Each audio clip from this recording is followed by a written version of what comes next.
The porch light was off, but that wasn't what stopped me in my tracks that November night. It was the garage door, cracked open just a few inches, a thin line of weak yellow light leaking out onto the frost-covered driveway. I'd driven 40 minutes because my son hadn't answered his phone in 3 days. Not unusual for him, really. He travels for work, gone Monday through Thursday every week, and when he's home, he's the kind of tired that makes a man quiet. I told myself I was just being an old man who worries too much. 63 years old and I still can't let my kid go a weekend without checking in. My name isn't important. What I did that night, that's what matters. I parked at the curb and sat there for a moment. The house looked fine from the outside. A nice colonial in a subdivision outside of Columbus. 4 bedrooms, 2-car garage, the kind of place that takes 25 years to pay off. My son had bought it 3 years ago, right after he married Renata. She had 2 kids from her first marriage, Lily and Caden, 11 and 9. Sweet enough children when they wanted to be. My son had a daughter of his own, Abby. 13 years old, cerebral palsy affecting her left side. The brightest, funniest kid I've ever known in my life. I got out of the car and walked toward the front door. That's when I heard it. Soft. So soft I almost convinced myself it was the wind through the oak tree in the yard. But it wasn't wind. It was crying. Small and muffled. The kind of crying a child does when they've been doing it long enough that they're not even expecting anyone to come. It was coming from the garage. I stood very still on that driveway. The temperature was 31 degrees. I know because I checked it on my phone before I left my apartment, thinking I might need to scrape ice off the windshield on the way back. 31 degrees. I pulled the garage door up. Abby was sitting on a fold-out cot pushed against the far wall, between the chest freezer and a stack of plastic storage bins. She had a sleeping bag around her shoulders and a space heater, one of those small ceramic ones, the kind you put in a bathroom, sitting on the concrete floor about 2 feet away from her. She was wearing 2 sweaters. Her left hand, the one she doesn't have full control over, was pressed against her chest the way she holds it when she's cold or scared. She looked up, and when she saw me, she didn't say Grandpa right away. She just stared, like she needed a second to make sure I was real. "Hey, sweetheart," I said. I don't know how my voice came out calm. I'm still not sure. Grandpa. And then she started crying harder, not softer. I crossed that garage in about 4 steps, and I sat down on that cot next to her, and I put my arms around her, and I could feel how cold her hair was. Not just cool, cold. Like she'd been outside. "What are you doing out here, baby?" She didn't answer right away. She pressed her face into my shoulder, and I let her. After a minute she said, "I live out here now." I pulled back and looked at her face. "What do you mean you live out here?" "Renata said my room is Caden's room now. She moved his stuff in. She said I was too messy and it wasn't fair to Lily and Caden to share a hallway with me." I didn't say anything. I couldn't. "She gave me the sleeping bag," Abby said. Like that was supposed to make it better. Like that was the part I needed to know. And the heater. She said as long as I keep the door cracked, I'll be fine. The door cracked. 31 degrees. My granddaughter with cerebral palsy on a fold-out cot in a garage with a crack under the door letting in November air. "How long?" I asked. She thought about it. "Since school started, mostly. Maybe a little before. September." It was November 8th. I sat there for probably 30 seconds. I know it felt longer. Then I said, "Okay, go get your things." "What?" "Your clothes, your school things, anything you need. You're coming home with me tonight." She looked scared in a different way then. "Renata's going to be upset." "You let me handle Renata." I helped her pack a duffel bag. She didn't have much in the garage. Her clothes were still in the house, in the closet of what was now Caden's room, apparently shared with his sports equipment and her shoved-aside belongings. We went inside together. Renata was in the living room watching television. She stood up when she saw us come through the garage door, and her expression shifted from surprise to something I can only describe as calculating. "Walter," she said. She always used to call me Dad. She stopped doing that sometime last year. "She's coming home with me," I said. "Walter, I think there might be a misunderstanding." "There's no misunderstanding." I kept my voice even. I'd made a decision in that garage that I was not going to say the things I wanted to say in front of Abby. She can tell me everything at my place. We'll talk tomorrow. Renata's jaw tightened. She's a minor. You can't just call my son, I said. Tell him what's happening. Tell him I took his daughter out of the garage she's been sleeping in since September. Go ahead and make that call. She didn't say anything. I got Abby's clothes from what used to be her room. Caden was asleep in there. I didn't turn on the overhead light. I used my phone's flashlight, and I took what I could see, and I got out. We drove to my apartment. Abby slept in my bed. I sat in the kitchen, and I didn't sleep at all. I need to stop here and tell you something about my son. His name is Scott, and he is not a bad man. He's a distracted one, which is almost worse in some ways because bad men know what they're doing. Scott fell in love with Renata fast. Too fast, I thought at the time, barely 2 years after he and Abby's mother separated. His ex-wife Carla had moved to Portland with her new husband. Abby had stayed with Scott because that's what Abby wanted, and because Carla, God help her, wasn't equipped for Abby's needs. Physical therapy twice a week, an IEP at school, doctor's appointments, the whole structure of it. Abby needed consistency, and she needed someone who understood her routines. Scott had all that handled when it was just the two of them. Then Renata moved in, and then they got married, and then gradually, incrementally, things shifted. Renata had opinions about everything, about how much TV Abby watched, about how her left arm looked when she ate, about the sound Abby made sometimes when she was excited. Little comments, little rearrangements. I'd noticed some of it at holidays, but I'd told myself I was reading too much into it. I hadn't been reading too much into it. I called Scott at 6 in the morning. He was in Indianapolis. Dad? He sounded groggy. What's wrong? I need you to come home today. I'm in the middle of Scott. I almost never use his name like that. He heard it. I found your daughter sleeping in the garage last night. Come home today. Silence. What? You heard me. More silence. Then that's not. Renata wouldn't. I have your daughter in my apartment. She's been in that garage since September. She told me herself. Come home. He came home. I won't pretend that conversation was easy, or that Scott was immediately on the right side of things. The first hour he kept saying things like, there must be some explanation, and Renata's not perfect, but she wouldn't do that on purpose. And I had to sit very quietly and let him talk himself out of his own denial. Abby wasn't there for it. I'd asked my neighbour, a retired woman named Pauline, to take Abby to the park. When Scott finally stopped talking, I said, your daughter asked me if she was too much trouble. She asked me that. 13 years old, sitting on a cot in a garage in November, and she's worried about whether she's inconvenient. He put his face in his hands. I took pictures, I said, of the cot, of the heater, of the storage bin she was living next to. I took them the night I picked her up, before we left. I slid my phone across the table to him. He looked at them for a long time. I'm also going to tell you, I said, that I called CPS this morning, before I called you. He looked up. Dad, she's been there since September. 2 months, Scott.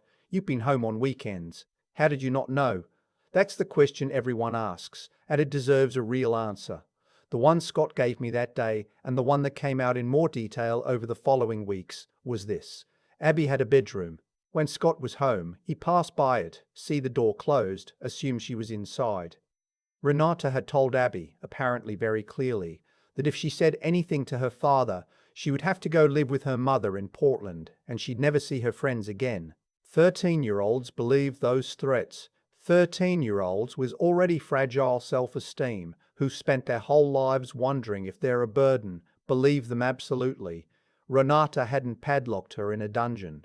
She'd been slow and patient about it, moved Abby's things gradually, told her the garage was just temporary while they figured out the room situation.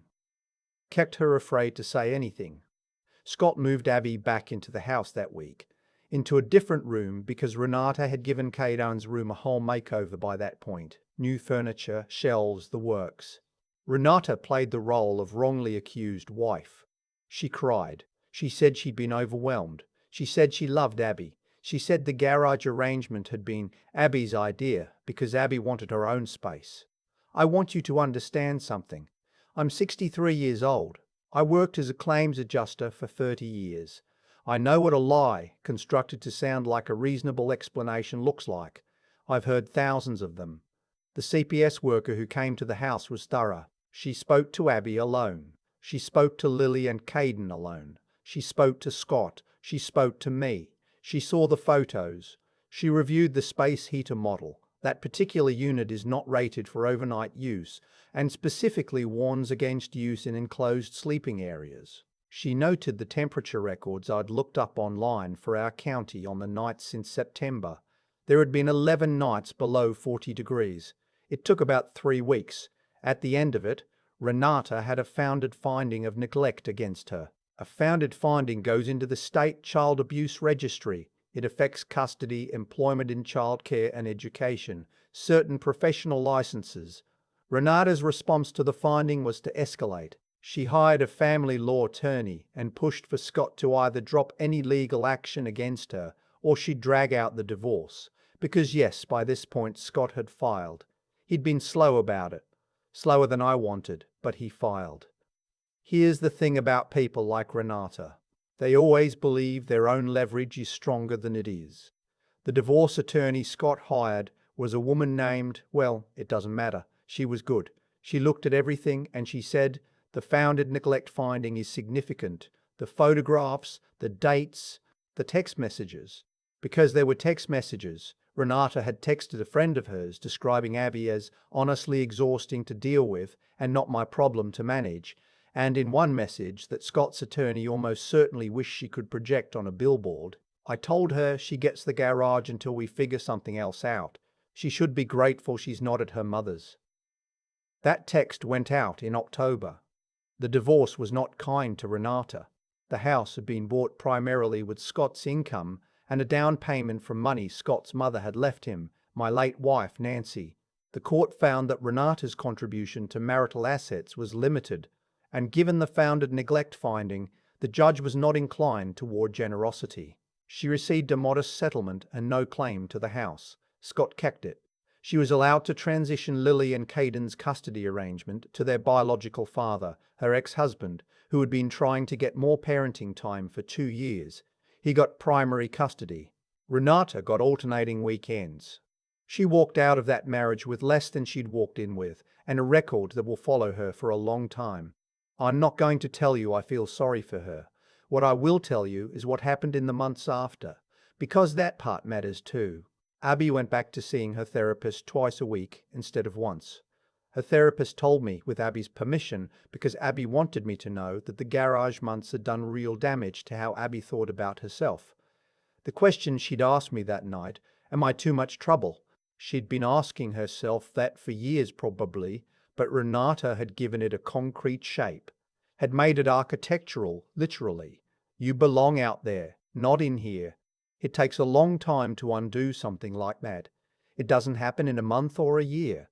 But I'll tell you what else happened. Scott started bringing Abby to my apartment on Sunday afternoons.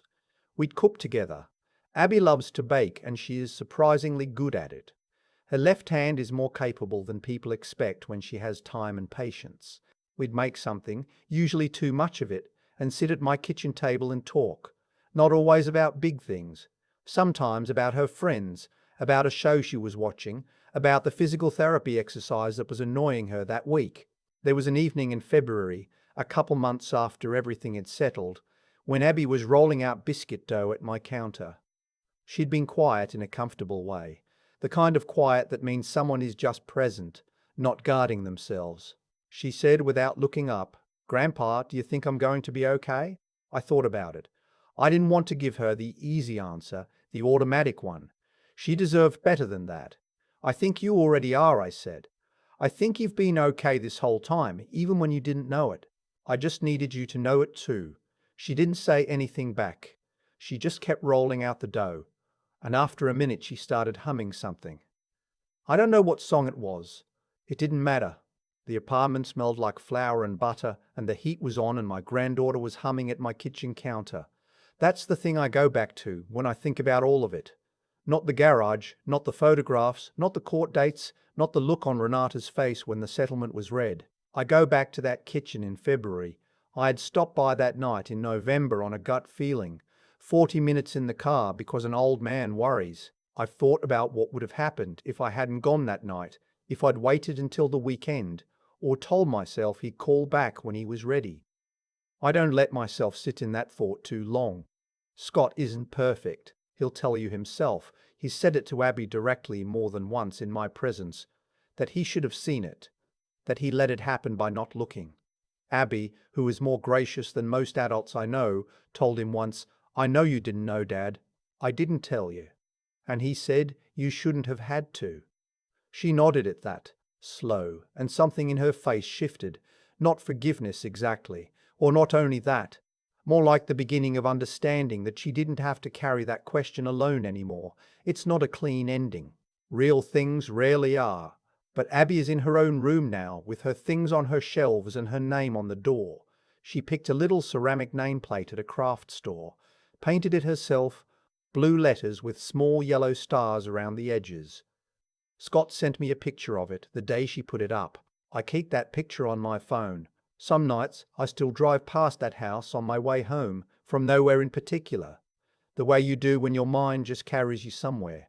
The garage door is closed now, the way it should be. Just a house like any other house on the street, ordinary from the outside. But I know what can be hidden behind ordinary. I know what a thin line of yellow light means when it's coming from the wrong place at the wrong hour. I don't think I'll ever stop looking. I've thought a lot about what kind of person Renata is, not to judge her. I've already done that, and the courts did it more formally than I ever could. But to understand how something like this happens in a house where people are supposed to love each other. What I keep coming back to is this: she was never careless. That's the part that stays with me. A careless person forgets. A careless person evokes. Renata moved Abby's belongings out of her room gradually, over weeks, the way you'd rearrange furniture when no one's watching. She gave Abby explanations that sounded temporary. She made sure Abby was too afraid to speak. That's not carelessness. That's a choice made over and over again, in full awareness of what she was doing, and choices like that have weight. They don't disappear just because no one's caught you yet. I think about the night I drove to that house, and I didn't know why I was going. I just knew I needed to. 63 years old, a 40-minute drive on a cold night, and I almost talked myself out of it twice on the way. What if he just has his phone on silent? What if I'm overreacting? What if I show up and everything is fine and I feel like a fool? I'm grateful I went anyway. Grateful I didn't let the comfortable explanation win over the uneasy feeling.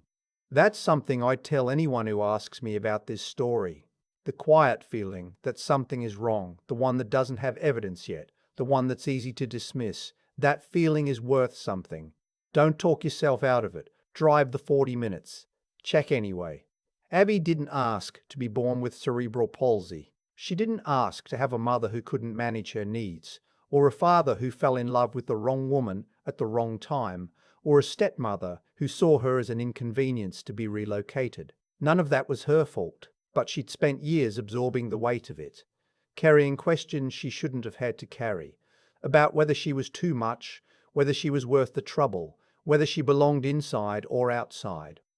What strikes me most, looking back, is how she survived it.